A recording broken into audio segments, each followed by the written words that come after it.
네, 오늘부터 에베소서 강해를 시작을 하는데요. 여러분, 에베소서 하면 어떤 생각이 듭니까? 제일 먼저 떠오르는 게 뭐죠? 좀 썰렁한 농담이지만 옛날에는 아기 같지 못한 성도들이 읽는 책, 에베소서 뭐 그런 얘기를 했었습니다.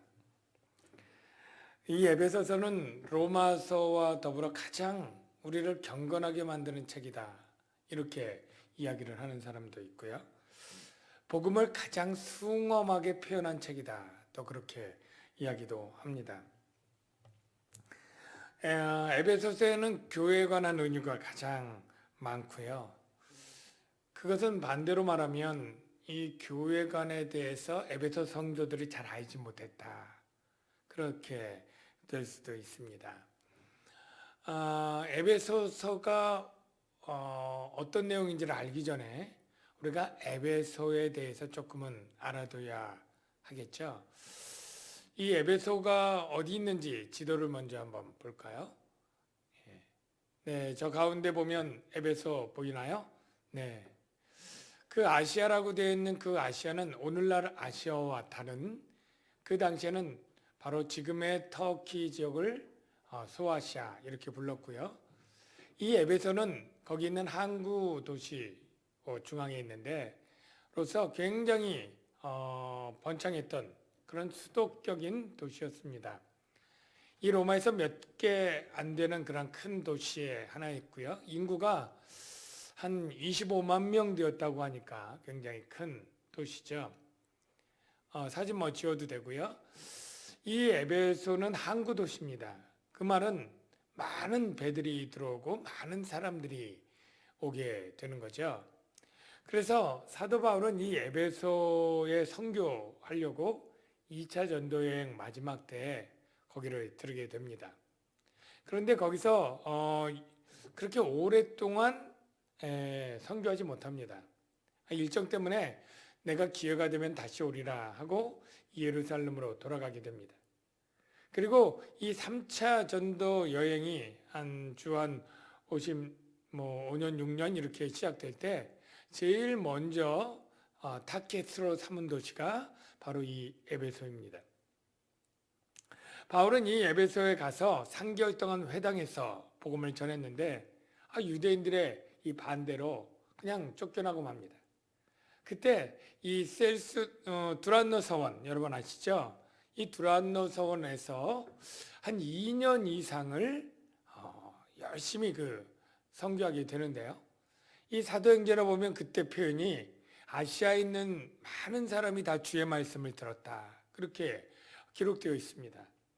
그러니까 항구 도시니까 많은 사람들이 무역과 상업을 하려고 지역 주변에서 이제 몰려왔다가 이 복음을 듣고 각 지역에 가서 교회를 개척하게 되는 일들이 있었기 때문에 그런 표현이 된 것이라고 생각이 되는데요. 이 아시아에서 그렇게 2년 동안 할 때 많은 역사가 일어났고 마술사들이 은 5만이나 되는 책들을 다 불태울 정도로 굉장히 회개의 역사도 일어났던 그러한 것인데요. 나중에 이 에베소 사역에 당시에 그 에베소의 은장색이라고 하는 아데미 여신의 숭배자들에 의해서 폭동이 일어납니다. 폭동. 이 에베소는 그 당시 아데미 여신을 섬겼는데 많은 여신 중에 가장 큰 신전이 바로 이 에베소에 있는 것이죠. 세계 7대 불가사의라고 했던 그 큰 신전이 이 에베소에 있어서 이 에베소 주민들은 굉장히 그걸 자긍심으로 알고 바로 이 아데미 여신의 신전지기라는 것을 굉장히 긍지를 가지고 있었는데요. 아데미 여신의 신전에는 2m, 지름 2m 되는 그런 큰 대리석이 어마어마하게 크게 있었습니다. 먼저 그 아데미 여신 한번 볼까요? 사진 보이는 이 아데미 여신인데요. 이 아데미 여신의 특징은 굉장히 풍요의 여신인데 왜 풍요의 여신인지 여러분 짐작되시죠? 이 유방이 20몇 개가 24개가 있는 거예요. 그러니까 많은 다산과 또 많은 그런 자녀들을 양육할 수 있는 그런 신으로 숭배를 받은 것이죠. 그때 세운 그 거대한 신전들 한번 사진 볼까요? 기둥들이 이렇게 잔해들로 남아 있는데요. 멀리서 있기 때문에 잘 감이 안 오기 때문에 제가 가까이 가서 서봤습니다. 다음 사진 볼까요? 네, 제가 첫 번째 안식년에 갔을 때 기둥들 저도 굉장히 뚱뚱했을 텐데 굉장히 넓죠? 네. 그 다음 사진 한번 볼까요? 여기가 이제 셀수스 도서관인데 오늘날 두란노 서원이라고 했던 것이고요. 그 성전 무너지기 전에 큰 모형 성전 큰 것 사진 두 번째, 이게 원래 이제 아데미 신전이라고 추측되는 것이죠. 어마어마합니다. 네. 자, 마지막에 이 아데미 여신 신전에 그 모였던 사람들이 큰 원형 경기장, 원형 극장에서 폭동을 일으켜서 바울을 쫓아내게 되는데요.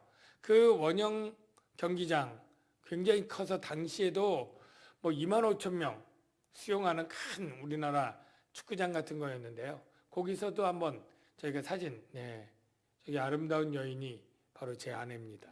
네. 이렇게 그 굉장히 큰 그러한 것이 실제 있었고요.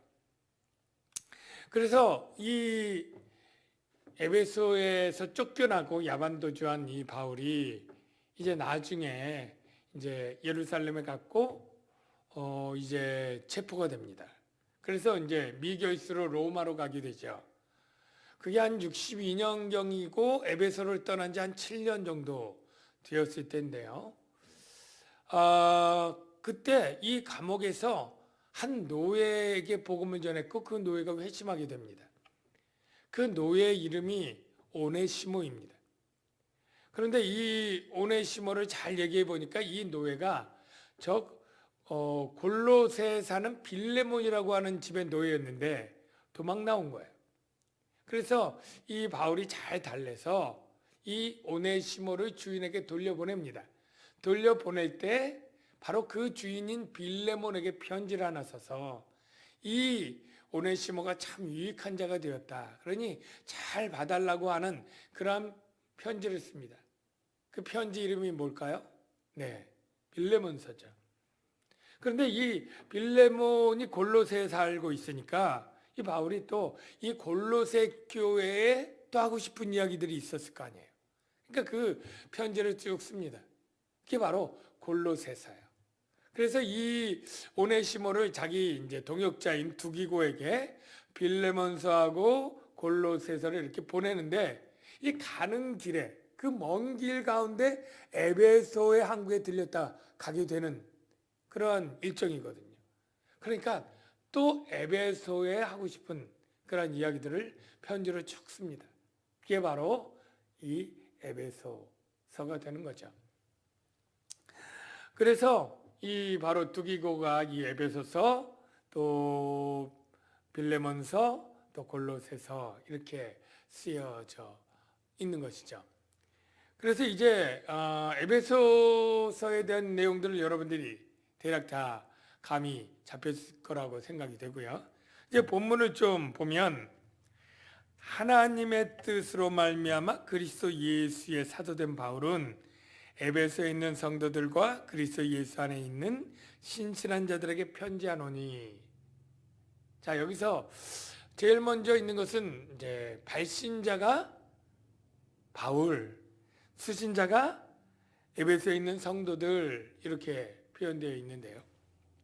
오늘날 편지는 우리가 보통 건재 겉봉에 발신자, 수신자 쓰는 칸이 있죠.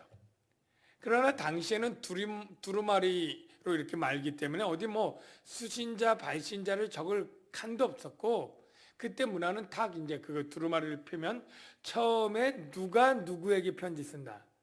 이런 이제 발신자, 수신자가 기록되게 돼 있죠. 그래서 바울은 이제 바울이 에베소에 있는 성도들에게 편지한다. 수신자, 발신자를 기록을 했는데요.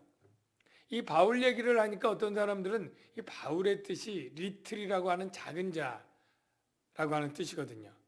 그러니까 우리가 보통 이 사울이 바울 되었다라고 할 때, 사울이 바울 되었다는 것은 회심하고 은혜를 받아서 이 교만하고 높았던 이 사울이 바울이란 이름으로 계명을 했구나, 이렇게 많이 아는 분들이 있더라고요. 저도 어렸을 때 그렇게 설교 듣거나 배운 것 같기도 하고요. 근데 실제는 그게 아닙니다. 사울이라는 이름에 높은 자, 교만한 자, 뭐 이런 의미가 없습니다. 사울이라고 하는 이 히브리어의 원래 뜻 안에는 그냥 청하여지다, 구하여지다 이런 의미만 있어요. 그러니까 구하여진 자, 뭐 청구되어진 자 이런 뜻이지, 뭐 교만하거나 높거나 이런 것은 없고요. 만일 회심해서 그 이름을 바꿨다면 이 사울이 한 32, 3년경에 회심했으면 그때 이름을 바꿨어야 되는데, 이 바꾸게 된 것은 훨씬 지난 뭐 십수년 지나서 바울이 1차 전도여행 때 바꾼 게 나타나거든요. 바울이 그 회심하고 13, 14년 지나서 이제 바나바와 선교를 갈 때 이 구브로 섬으로 가게 되는데, 그때 사울이라 이름하던 바울이 이런 표현이 나와요. 그러니까 이때 이름이 바뀐 거죠. 그러면 왜 잘 있다가 이때 바울로 바꿨을까요? 그것은 바로 사울이라고 하는 이름은 유대인들에게 친숙한 유대식 이름이고요. 바울이라고 하는 이름은 로마인 이방인들에게 친숙한 이 이방인에게 친숙한 로마식 이름이기 때문이다. 이게 바로 더 정확한 이유라고 할 수 있습니다. 왜 이 이방인에게 이렇게 친숙한 이름을 했느냐? 그것은 바로 바울이 복음을 전할 때 자기의 어떠한 것이든 복음을 전하기 위해서 다 양보, 희생하면서 이 복음 전도에 최우선을 두었던 그의 가치관 때문인데요. 우리가 고전 21장, 9장 21절을 보면 그런 바울의 가치관이 담겨 있습니다.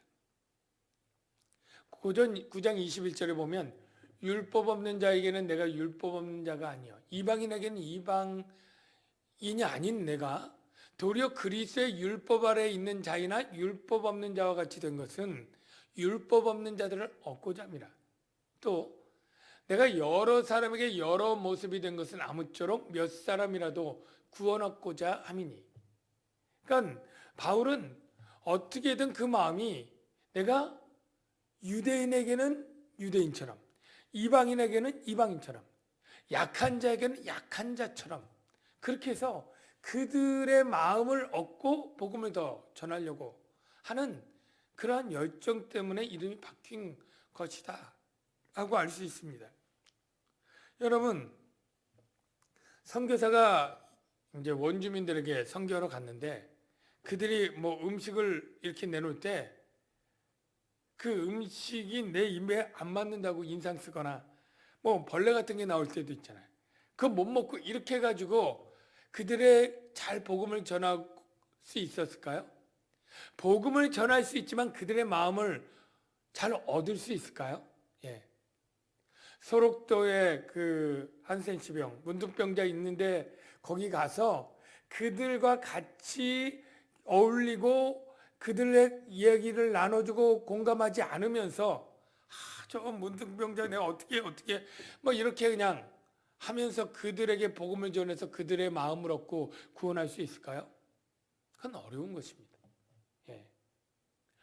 내가 그처럼 되도록 노력을 하고 그와 같이 되는 이러한 희생과 이런 열심이 없으면 복음을 전하고 그들의 마음을 얻고 구원 얻는 일은 없는 것이죠.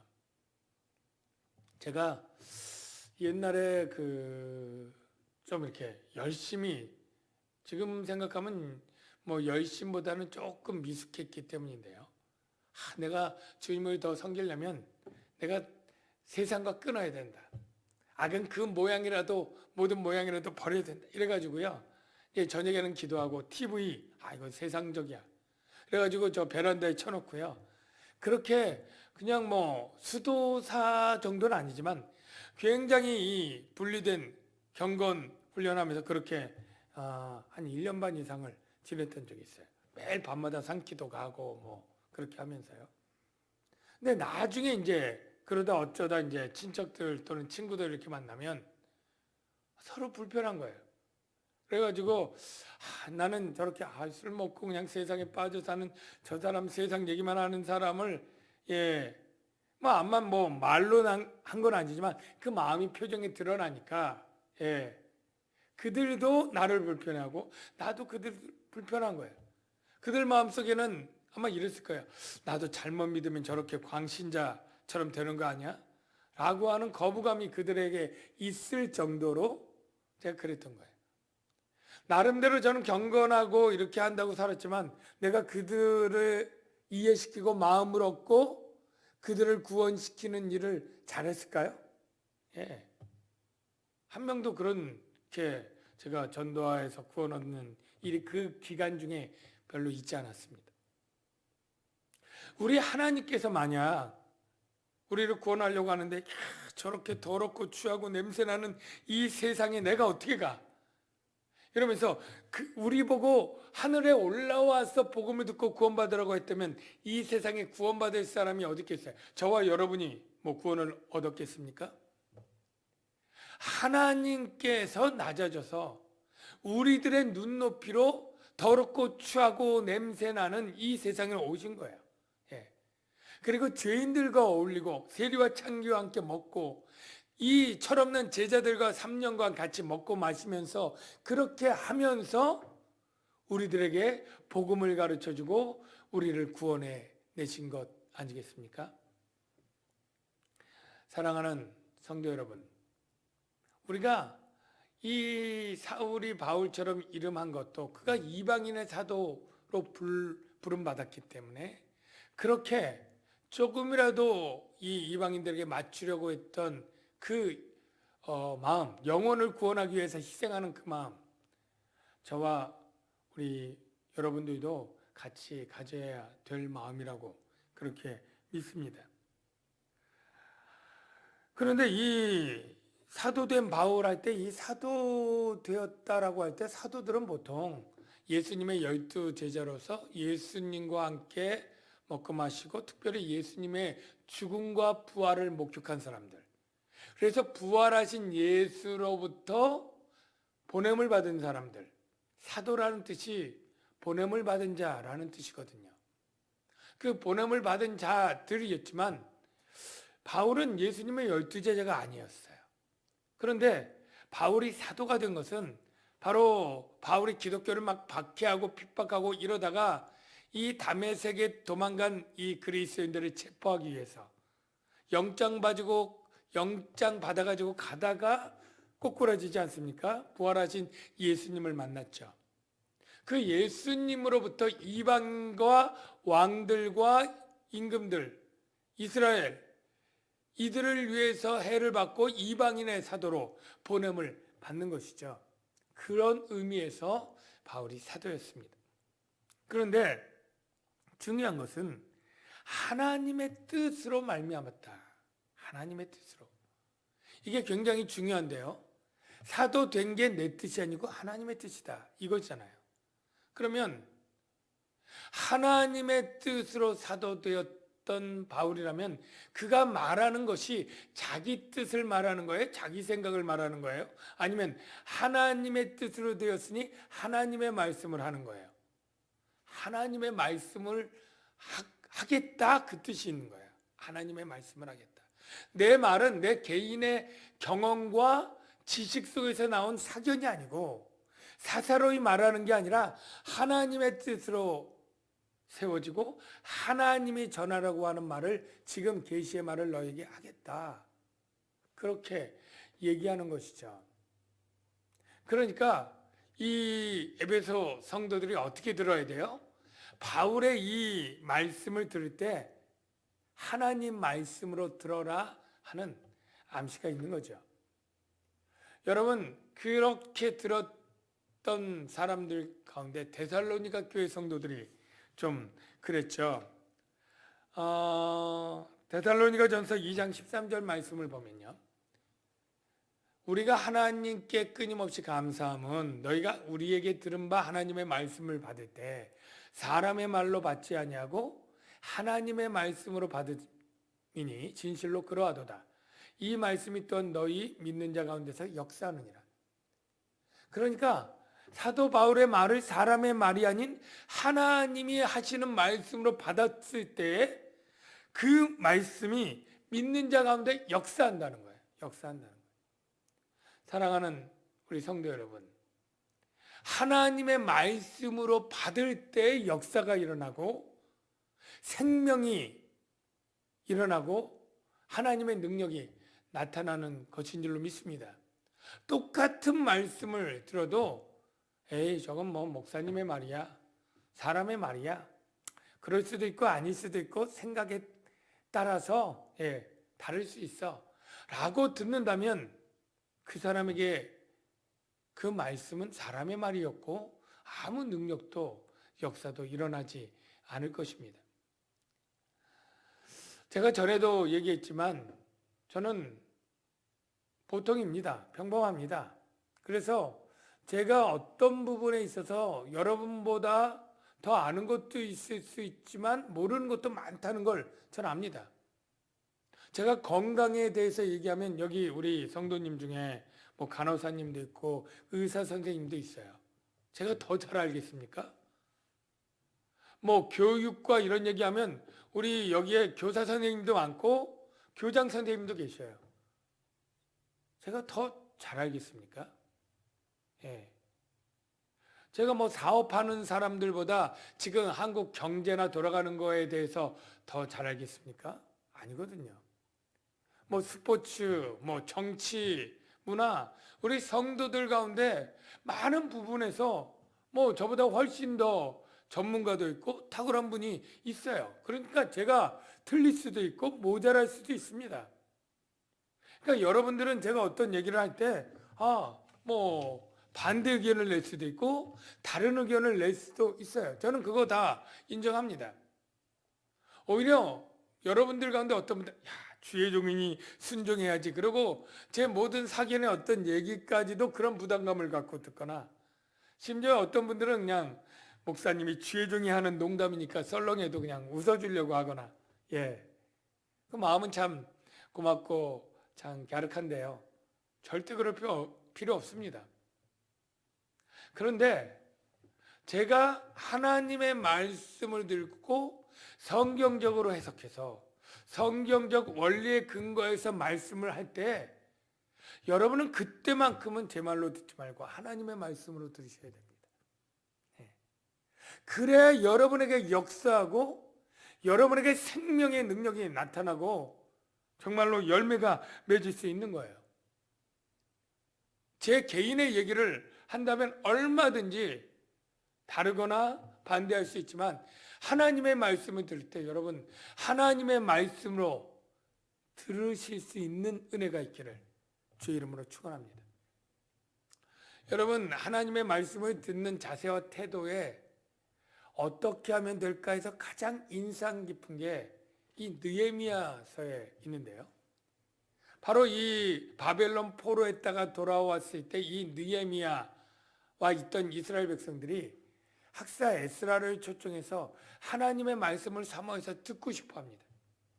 그래서 그 에스라가 그 율법을 읽을 때 사람들이 다 일어섰다고 했어요. 그리고 장장 몇 시간이요? 정확하게는 안 나와 있지만 새벽부터 정오까지 최소한 6시간 넘게 그걸 듣고요. 들을 때 손 들고 아멘 아멘 하고요. 이 몸을 굽혀 머리를 땅에 대고 그렇게 경배하며 듣고요. 나중엔 다 울었다고 했습니다. 참 감동적인데요. 그 내용을 제가 조금 자막을 통해서 보여주면 조금 이렇게 중간은 생략하고 제가 읽어볼게요. 이스라엘 자손이 7째 달에 이르러 모든 백성이 일제히 수문 앞 광장에 모여 학사 에스라에게 여호와께서 이스라엘에게 명령하신 모세의 율법책을 가져오기를 청하매 먼저 사모함으로 청합니다. 수문 앞 광장에서 새벽부터 정오까지 언제요? 한 6시간 이상 되는 거죠. 남자나 여자나 알아들을 만한 모든 사람 앞에서 읽음에 뭇백성이 그 율법책에 귀를 기울였는데 에스라가 모든 백성 위에 서서 그들 목전에 책을 펴니 책을 펼 때 모든 백성이 일어서니라. 이 경외함으로 일어서는 거죠. 에스라가 위대하신 하나님을 송축하며 모든 백성이 손을 들고 아멘 아멘 하고 몸을 굽혀 얼굴을 땅에 대고 여호와께 경배하니라. 하나님이 율법책을 낭독하고 그 뜻을 해석하여 백성에게 그 낭독하는 것을 다 깨닫게 하니 백성이 율법의 말씀을 듣고 다 우는지라. 정말로 최고로 경외하면서 그 말씀을 하나님의 말씀으로 받고 찔리고 애통하면서 우는 이러한 모습, 여러분 굉장히 감동적이지 않습니까? 여러분, 하나님의 말씀을 들을 때 저와 여러분이 이렇게 들을 수 있는 은혜가 올 한 해, 아니 여러분의 평생에 그렇게 되시기를 주의 이름으로 축원합니다.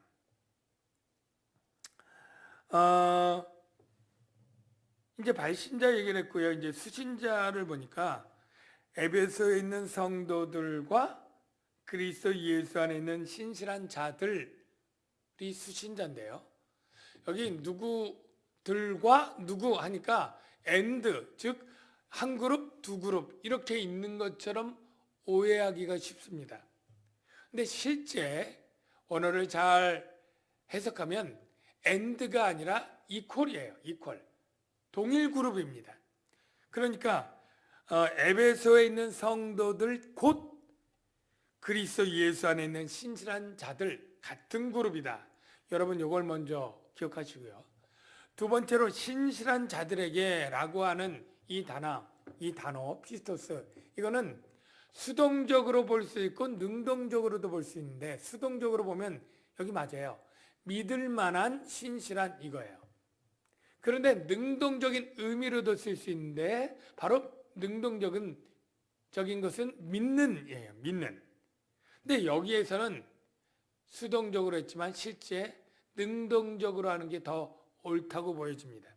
즉 예수 안에 있는 믿는 자들에게 편지한다는 거예요. 믿는 자들. 예수를 믿는 자.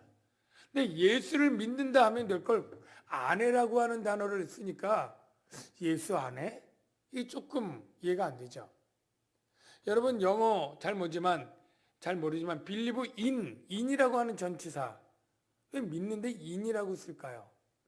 헬라어도 피스토스 에이스라고 하는데 에이스라고 하는 전치사가 안이라는 뜻이에요. 안으로. 이 믿음은 안으로 들어가서 어떻게 믿는 건가? 이게 뭐냐면 여기 신비한 영적인 의미가 있습니다. 여러분 우리가 예수님을 구주로 믿을 때요, 여러분 눈에 보이지 않지만 내가 그 안에 들어가게 됩니다. 물론 영적인 것입니다. 내 영과 예수님의 영이 신비한 연합이 이루어지는데 이 완전히 하나 될 때 표현이 뭐냐면 나는 예수님 안에, 예수님은 내 안에.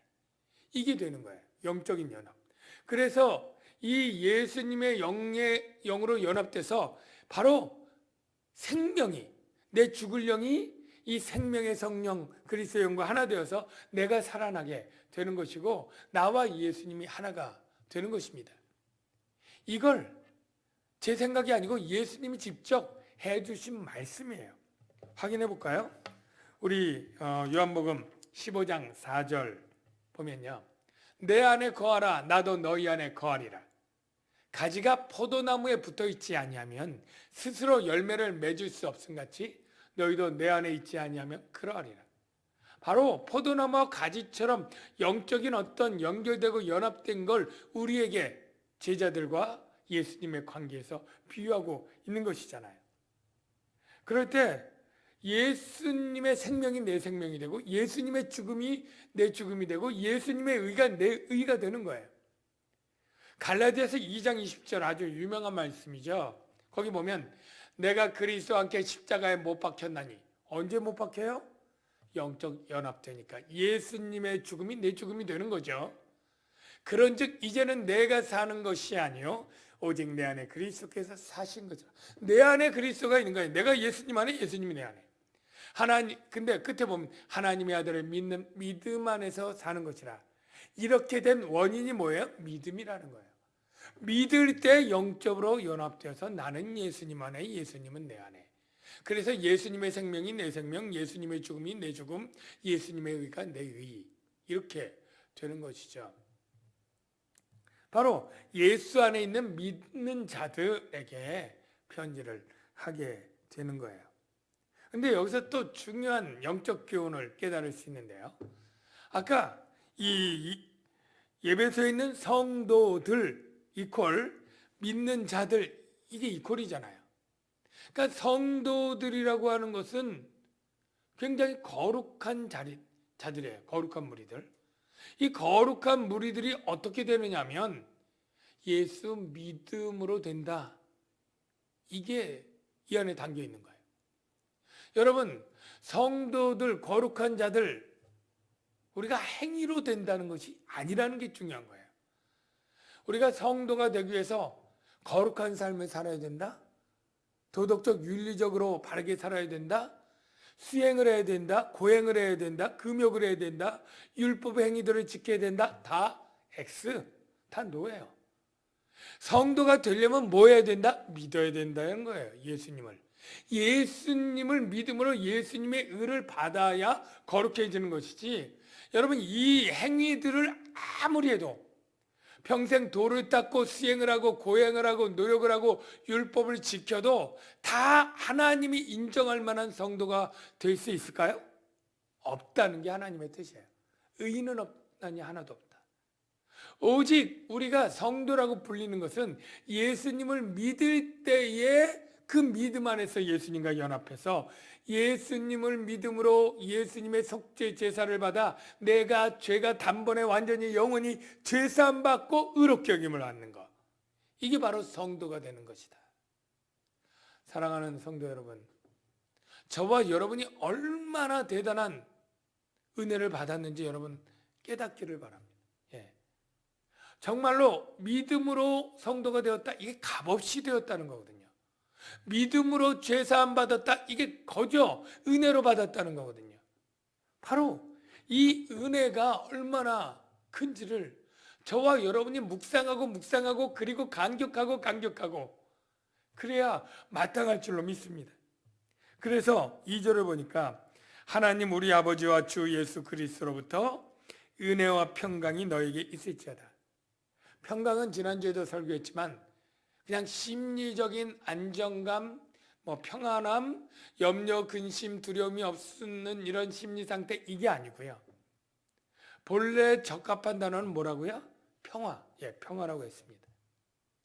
평화는 원수되고 전쟁 중에 있을 때 화목하고 화평하게 된 걸 말하는데요. 우리는 하나님과 원수였습니다. 하나님과 전쟁 중에 있었고 하나님은 나에게 대해서 심판하시고 진노하시는 분이에요. 그런데 예수 그리스도의 죽음으로 말미암아 속죄 제사가 드려지고 하나님과 우리가 화목하게 되고 이제 평화하게 되는 것입니다. 너에게 있을지어다, 여기는 없었지만 이제는 있기를 바란다, 이러한 축복의 말처럼 되어 있지만 원어에는 있을지어다가 없다 그래요. 그러니까 은혜와 평강이 너희에게, 이렇게 끝난 거예요. 저는 너희에게 미래에 있겠다는 게 아니라 현재 지금 너희가 은혜와 평화 상태에 있다라는 것을 깨우치는 그런 말씀이라고 저는 생각이 됩니다. 여러분, 우리가 은혜 가운데 있는 사람이에요. 어떤 은혜요? 바로 값없이 죄사함을 받고 값없이 의롭다함을 받고 값없이 성도된 은혜. 그리고 어떤 평화요? 하나님의 진노와 심판 아래 두려워하며 살아야 된 우리가 정말로 하나님의 자녀가 되고 평화를 누리고 있는 이러한 복을 누리고 사는 것. 여러분, 이 은혜와 이 평화가 우리가 세상에 정말로 바라는 수많은 종류의 많은 복들이 없다 할지라도 그런 복들은 다 일시적이고 사라질 것들입니다. 그런데 정말로 하나님의 구원의 은혜 가운데 있고 또 하나님과의 이 평화를 누리고 있는 이 복이야말로 신령한 복이고 정말로 기쁘고 즐거워야 될 복이라는 사실 여러분 아십니까? 은혜 아니면 살 수가 없네. 이런 복음 성가 가사처럼 정말로 주님의 은혜 때문에 우리가 감격하고 살아가고 올 한 해도 정말로 이 감격과 기쁨 가운데 주님께 더 예배하며 나가는 저와 여러분이 되시기를 주의 이름으로 축원합니다. 기도하겠습니다.